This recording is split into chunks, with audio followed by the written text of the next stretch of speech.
be seated.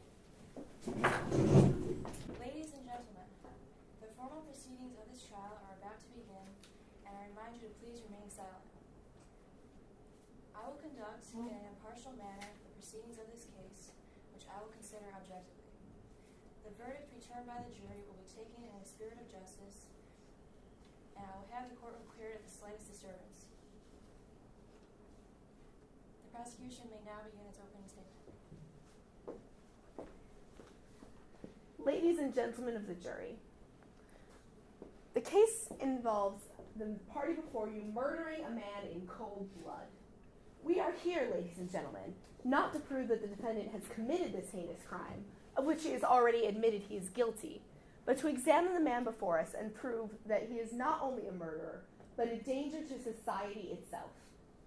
Anyone capable of such an emotionless crime must have an unthinkable coldness in his soul.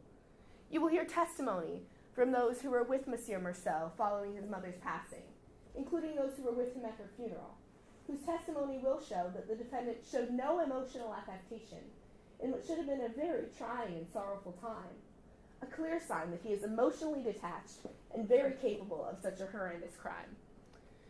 You will hear testimony from the companions with whom Monsieur Meursault interacted in his everyday life, whose testimony will again show that he showed no emotional attachment to any other human beings. His family, his friends, his mistress, he showed no love for any of them.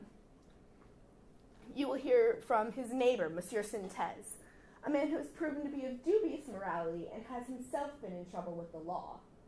Among other things, Monsieur Sintez has been accused of disturbing the peace in his building, a horrific crime. And this is a man whom Monsieur Meursault considers a friend.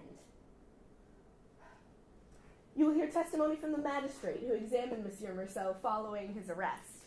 His testimony will show that not only was Monsieur Meursault show coldness toward other human beings, he rejected the Lord himself. Ladies and gentlemen, a man who does not fear the Lord is a man who cares nothing for the laws of society or of God. Not only is this man guilty of his crime, he was doomed from the moment he turned God away from his heart. We are here, ladies and gentlemen, not to prove that the defendant is guilty of his crime. His guilt is known without a doubt. He has already admitted to it.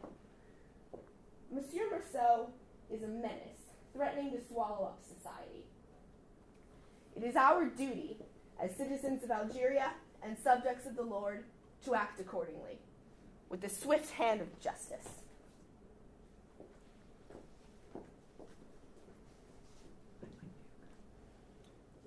The defense may now begin its opening statement.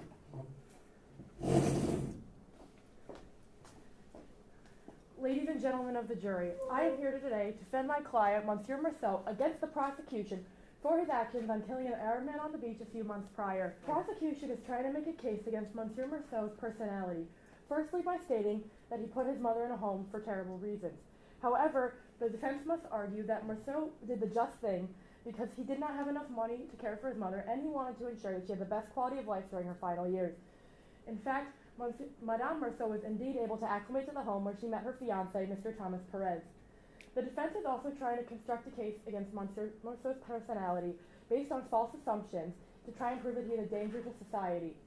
However, this case is about his incident on the beach, not his personality, not about his mother. It is about this moment in time, here and then. Nothing else in his life should affect this moment. We will hear today from his fiancée, Mademoiselle Cardona, along with his friends, Monsieur Salamano, Monsieur Sintez, and Monsieur Celeste. They will all prove that Monsieur Meursault is not a menace, is evil, cold, or malicious.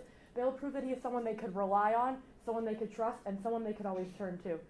The prosecution, trying to use his personality as a distraction from his crime, shows that they don't have enough evidence to prove that his crime was truly malicious in nature, which is why they're turning to his personality. The testimonies that they will ask for from the director and the caretaker, who Monsieur Meursault has only met once, do not attest to his being, as well as those who he has made an impression on. Today, I ask of you to keep an open mind about this case until you hear all of the witnesses, and I ask that you place yourself in Monsieur Meursault's shoes to not only think about what you may have done in this situation, but to think about why he may have done what he did. I also ask that you return a verdict of not guilty for the defendant, ruling that Monsieur Marceau's actions were in the nature of self-defense. Thank you for your attention. The prosecution may now call its first witness. Our first witness is not present in the court today. Please call your second witness.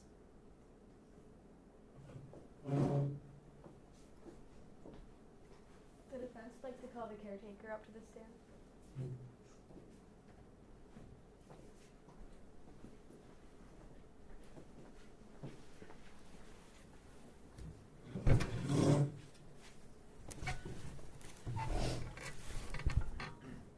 Do you swear to tell the truth, the whole truth, and nothing but the truth, so help you God? I do. Is it true that Monsieur Marceau offered you a cigarette at the funeral? Yes, and I did take it up. So that is showing how Marceau was under a load of stress because smoking cigarettes is a coping mechanism for stress. I guess you could say, but everybody smokes, like, recreationally. But this could be his way of handling stress from his mother's death. It could be. He didn't really look like he was handling a lot. He didn't cry at the funeral or It was kind of odd, I saw. Is it also true that you ordered Monsieur Marceau a coffee? Yes.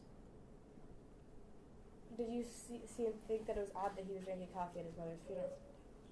Kind of, considering it's not very polite to, but times are changing. Everything just morphs. Since you ordered him the coffee, didn't you see him hypocritical that he took it? Kind of, yes.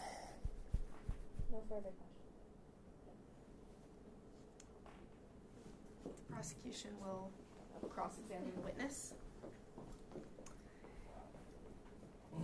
You have stated that you and the defendant shared a cup of coffee and a cigarette at the side of the late Madame Marceau. Is that correct? Yes, we shared coffee twice, and once we smoked a cigarette. And you offered the coffee to the defendant? Yes. Will the jury please note that a stranger may offer a cup of coffee, but at the side of a deceased parent, a son should have refused it. Did Monsieur Marceau show any emotional distress during the time you were with him? No, he was quite deadpan, you could say. He didn't show a lot of emotion. He wasn't even crying. Did he request to see his mother? No, he plain out said that he didn't want to, and I thought it was very odd considering most children want to see their parent before they leave. Objection. Couldn't the client have just been in distress and he was just shocked by his mother's death?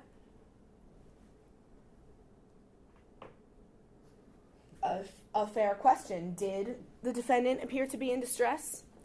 No, he just calmly stated that he just didn't want to see his mother, which I thought was odd. A sign of emotional detachment. No further questions.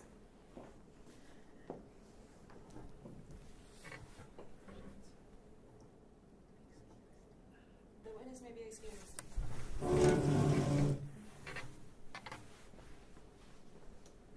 The prosecution would like to call Monsieur Perez to the stand.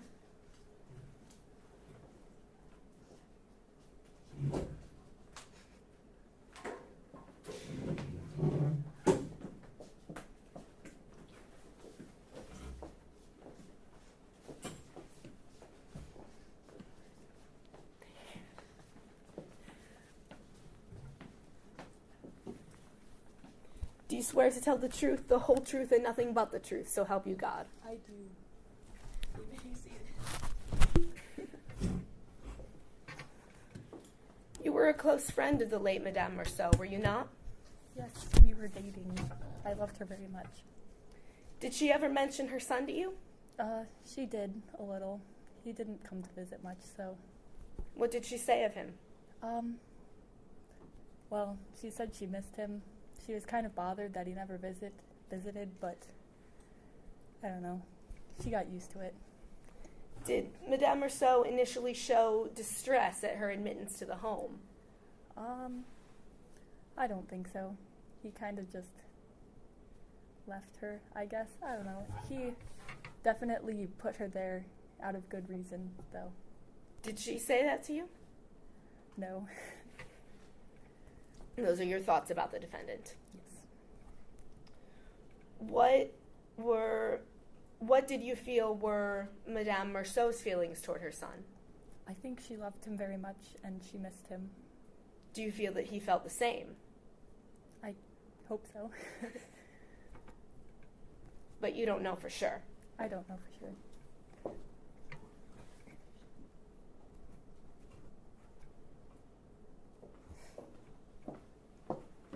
You were with the defendant at the time of the funeral, correct? Yes. You mentioned in your affidavit how emotionally and physically trying this was for you. Yes. Did you observe that it was the same for Monsieur Merceau? I was very upset and stressed, so I did not really take notice to his emotions that day. You felt very overwhelmed? Yes. Did you observe anything at all of the defendant that day? No. Very well. Defense would like to cross.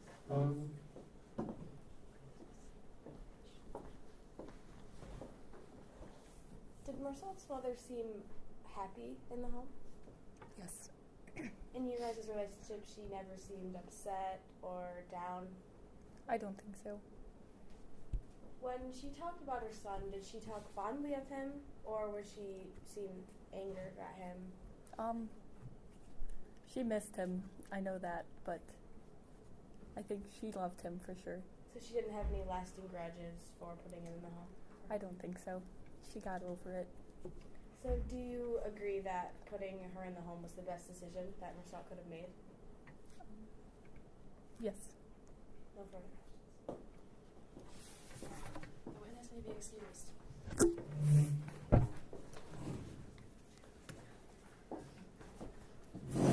Defense would like to call Monsieur Celeste to the stand.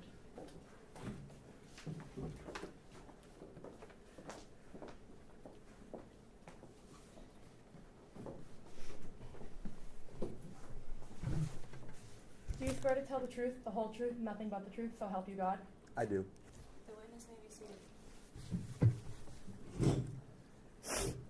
Monsieur Celeste, how long have you known Monsieur Merceau? I have known Monsieur Merceau for many years, as he has come to my shop with his mother since he was just only a child. And so was he a good friend to you through all these years? Yes, he was a very good friend, and he was also a very loyal customer.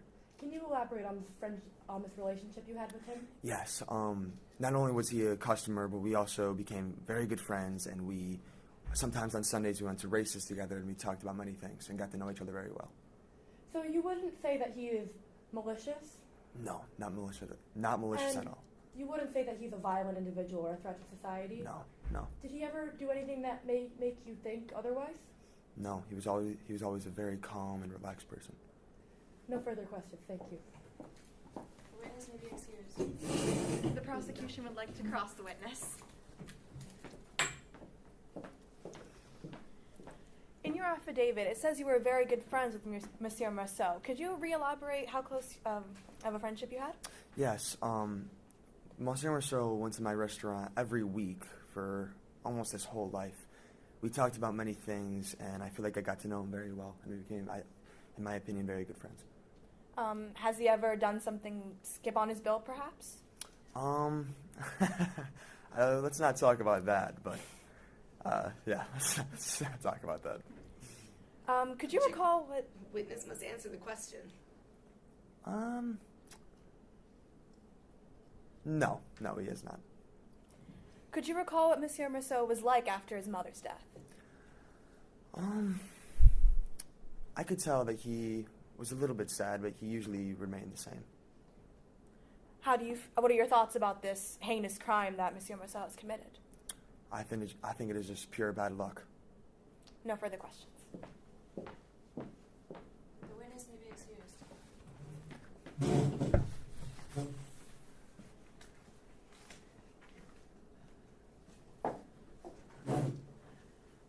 The defense would like to call Marie to the stand.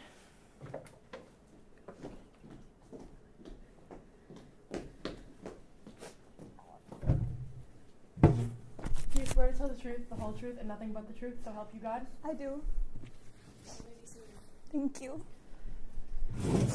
What was the nature of your relationship with Monsieur Marceau? We're friends. And nothing more than friends? A little bit more. Would you consider him to be a good man? In my opinion, yeah, he's a great man. And he never hurt you during your relationship? He always treated you very well? No, he never hurt me. I love him. And I believe that you two were to be engaged, or were engaged? Yes, I asked him, and he said yes. I'm very happy for you too. Thank you. So you don't believe that he is a hurtful or hateful man? No, he's not. And you don't think that he would do this other than to protect himself? You think that he would do this out of the coldness of his heart? His heart's not cold. He just did it to protect himself. I know him. No further questions. Thank you. Prosecution would like to cross-examine the witness. I love you, Marcel.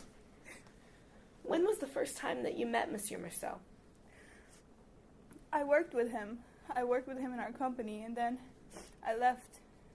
And then we met again on the beach. This was the day after his mother's funeral, correct? Yes, but I didn't know that at the time. Did you find out? Did he tell you this? He told me a little bit afterwards. What was your reaction to finding this out? I was sad for him. I really was sad for him. Did the defendant seem emotionally affected at all, considering that he had lost his only remaining parent the day before? No, he was like he always was. But that's just him. That's just how he is. And you still thought it appropriate to go on a date and engage in relations with him, considering his recent loss? I forgot about it a bit afterwards, and I did it because I love him. So the defendant was not behaving as somebody who had recently experienced a loss. Instead, he was going out and enjoying himself with friends. No one can blame him for that, but the day after losing his parent. It's not like that. What is it like? That's just how he is. That's how he is. You have stated that you and the defendant were to be married. Who proposed this? I did, because I love him. You have stated this. And what was Monsieur Marceau's reaction to your proposal? He agreed, of course. Did he seem excited at the prospect of marriage? Well, he agreed. Did he show any emotion at all? Did he show any indication that this would change something for him? He agreed. He agreed.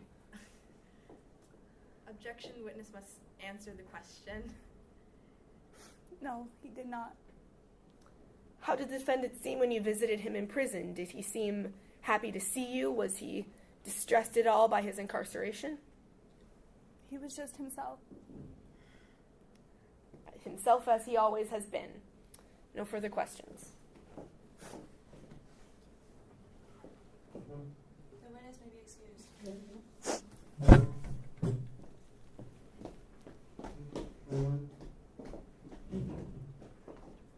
Defense like to come on up to the stand.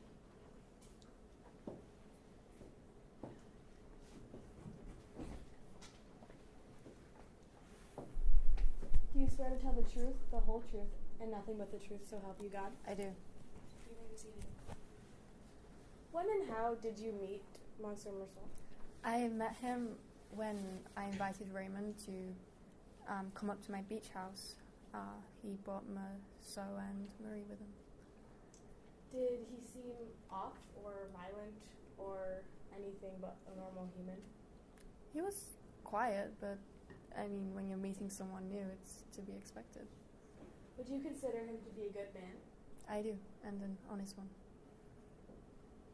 If approached in the same situation, in the same context where the Arab was attacking him, would you have acted in the same way? Maybe. If obviously I needed to help, I would have, but Based upon the actions you saw, was Marcel's actions needed to help him self-defense? I didn't see what happened between him and the Arab. No further questions.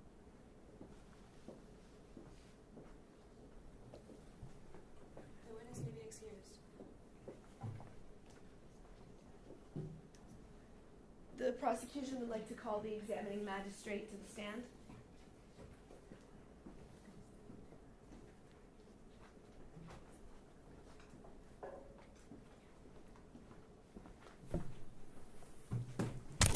Do you swear to tell the truth, the whole truth, and nothing but the truth, so help you God? In the name of the Lord, I do. You may be seated.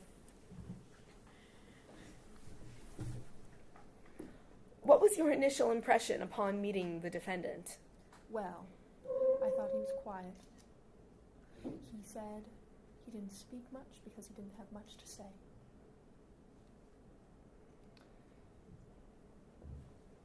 What reason did Monsieur Marceau give you for his crime? Well, not much of one. I asked him repeatedly why he fired one time, but then fired 4 more shots, and I got no answer. No answer at all. He couldn't justify even to you, a servant of the Lord. What was Monsieur Marceau's stance regarding religion as he explained it to you? Well, he's the first person to outright tell me that he does not believe in God. He does not believe Jesus died for our sins. And as thus his sins cannot be redeemed by this court or a heavenly one. Do you think there is any chance the defendant would repent for his actions? Well, no, I told him that if he opened his heart up to the Lord would forgive him. And he remained cold and silent. He does not show any inclination towards accepting your offer of forgiveness. No, if anything, he seemed annoyed and maybe afraid. Afraid. Afraid at the idea that his sins could be forgiven. Objection, speculation. You don't know that's what he was thinking, they're just assuming. Objection sustained. I'll rephrase. What was Monsieur Marceau's reaction when you offered repentance to him as an option? Well, I didn't get much of a reaction at all. It is the strangest thing. I have held a cross to many a criminal's face, and they have wept tears of guilt. Marceau remained cold and notably sweaty. Notably sweaty and also cold. What was your opinion of the defendant's morality after having questioned him? He does not believe in God. He undermined the belief that gives my life meaning.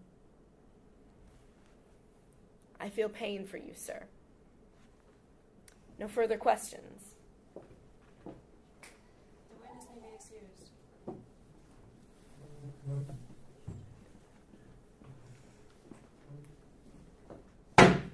This court will be adjourned until tomorrow.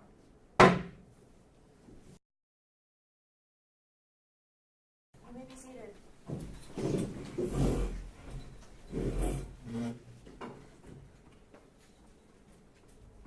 Court is now in session. The defense may now call its next witness. The defense would like to call Salamano up to the stand.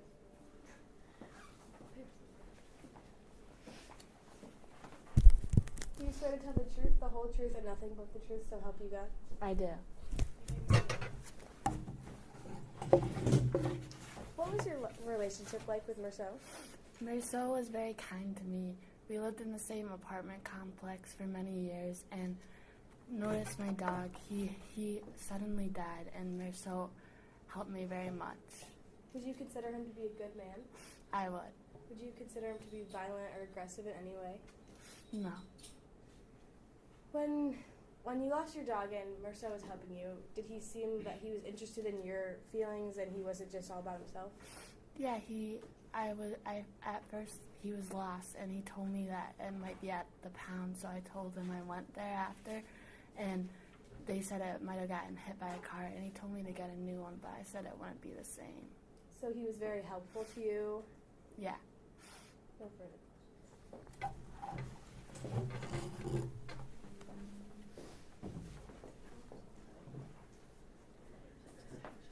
The prosecution would like to call Monsieur Raymond Sentez to the stand, please.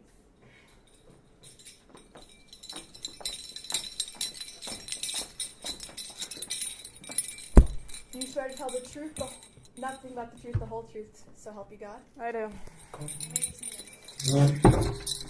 Monsieur Sentez, have you had any encounters with the police? Small ones, yeah, nothing too major. Could you describe the encounters? Well, there was this one time my ex-girlfriend cheated on me, and she just had what was coming for her. All I gotta say. Could you describe your relationship with Monsieur Marceau? My good old pal Marcel, he's amazing. He's a great person in general. Could you describe your relationship with the victim? It was so. He was. Okay. To answer the question. I know. So, he attacked me on the beach one time. He cut my lip and he cut my arm. Do you know why? Did you do anything to provoke him, perhaps? He attacked first, that's all I know. Is it true that Monsieur Marceau wrote the letter that started this whole drama? I asked him to. Could you describe what was in the letter? Saying that my ex-girlfriend had what was coming to her. And Will the defendant please remove his glasses?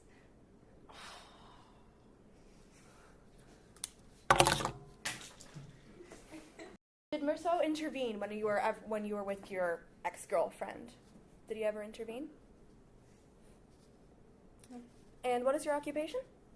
I'm a warehouse guard. Let me remind the jury that it is a well-known fact that Monsieur Sentez is actually a procurer, and he claims that Monsieur Marceau is a very close friend of his. No further questions. The defense would like to cross-examine. Monsieur Sentez, I understand that you and Monsieur Marceau were good friends. Great pals. Can you describe when and how you met? We were just in the same apartment building, and we just both lived there for a while. And what did you say that you've known each other for a while? So you'd consider him to be a good friend, someone who generally has your back? Oh yeah, definitely. Now, I understand in this incident on the beach, you were injured? Yes, I got cut across the face and the arm. I'm sure that must have been very scary for you to be attacked like that. I hope you're making a full recovery. Thank you. But so, you understand that when Monsieur Marceau ran into these men again later in the day, he felt threatened? Yeah. Would you have felt threatened if it had been you? Definitely. And so do you think that he made the right call in a self-defensive nature to defend himself? Yes. Do you think that you would have made the same call? Yes. No further questions. The witness may be excused.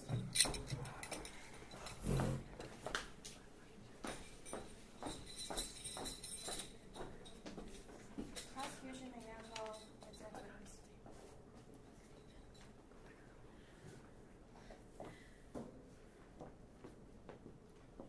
Ladies and gentlemen, throughout these proceedings, we have proved this crime to be committed by no ordinary man through blinding clarity in the facts. You have seen this man's ignorance and rejection of those he supposedly cares about. You have seen him admit to seeing a comedy with his mistress the day after his mother died. May God rest her soul. When presented with a situation in which he should be feeling ecstatic, like a marriage proposal, he feels emotionless, because that's just how he is. He has willfully agreed to write a letter from Monsieur Raymond, a letter to his mistress with the intention of submitting her to mistreatment by a man with questionable morality. He has outright rejected the Lord himself, and I am surprised that he has not been convicted on that sense alone. Now, the defense claims that we are unjust in trying to put his personality on trial, but we're not here to judge whether or not he committed the crime. May I remind the jury that he's already admitted guilt to committing the crime. We're here to judge the motivation behind the crime. And, ladies and gentlemen, I think the motivation is very clear. I have laid out the course of events which led this man to kill with full knowledge of his actions. I stress this point, for this is no ordinary murder. Has he so much as expressed regret over his actions? Never. Not once during the preliminary hearings did this man show regret over committing this heinous offense. I peered into this man's soul, and do you know what I saw? Nothing. Not one moral principle, no ounce of humanity lies within this man's soul.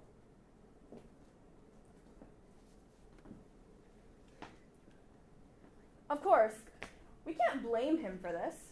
We cannot blame him for acting distant from those he supposedly cares about.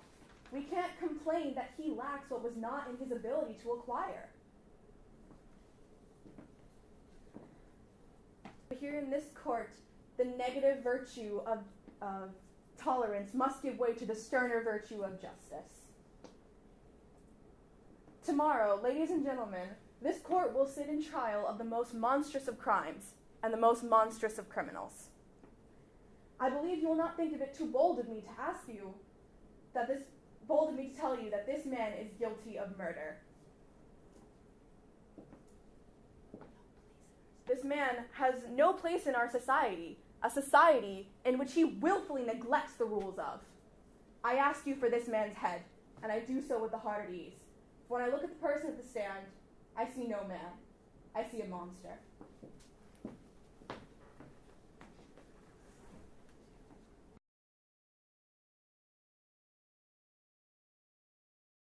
Ladies and gentlemen of the jury, my client, Monsieur Merceau, is an innocent man convicted of crimes that even the witnesses know aren't true. But what crime is he really being tried for? The killing of his mother, the killing of the Arab as a self-defense, or putting his mother in nursing care, which he knew was best for her? On the terms of the funeral, where he was acting inhumane, as the prosecution would like to say, he was acting in those ways as a way to grieve for his mother's death. He took the coffee and smoked cigarettes as a way of grieving because he was in shock of his mother's death. And not everyone shows emotions. He was showing his emotions in a different way, but he truly did care. And placing his mother in the nursing home, in the nursing care, it helped her. She had a relationship with Thomas Perez, and Thomas Perez even said that she was happy in the relationship. And it also seemed that his mother didn't even hold a grudge against him. She still loved him because deep down she knew that was best for him. Killing the Arab on the beach was shown as self-defense, and even the witnesses that were there also say it was self-defense. He felt unsafe with the actions of the Arab, and he did what he thought was best for his life and his safety of his life.